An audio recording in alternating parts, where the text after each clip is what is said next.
Мен Исатай ауданы Хамит Ерғалиев ауылының тұрғыны Жұмайба Ләззат Орынғалиқызы Новатор мектебінде педагог психолог болып жұмыс жасаймын. 2018 жылы банк қызметкері Эльмира Бауыржанқызы келіп мектебімізге депозит ашқан болатын. Сол депозитке балалардың болашағы үшін ақша салып жүрдім. Және биылғы жылға жақсы бір мүмкіндік мемлекетіміздің зейнетақы қорындағы ақшаны алып қаражаттыңа тұрмыс жағдайыңды жақсарту деген біз үшін жақсы мүмкіндік болды. Жолдасымның зейнетақы қорындағы қаражатқа отбасы банк арқылы қаражат толықтырдым. Сіздерде 50-50 деген жүйе бар екен. Қазіргі уақытта Нұрсая ықшам ауданынан 2 бөлмелі пәтер алдым.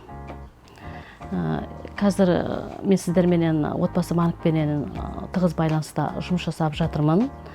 Отбасы банкіндегі маған қызмет көрсеткен Эльмира Бауыржанқызы, Аида Амангелдіқызы бізбен сабырлы түрде, халыққа түсінікті түрде жеткізе білді.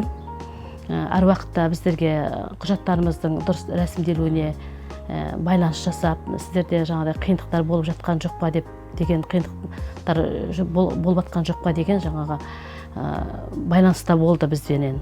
Және тағы бір айта кететін жағдай, банкте, отбасы банкінде құжаттарды мұқият жаңағы қарап алатындығы біздің банкке деген сенімімізді арттыра түсті.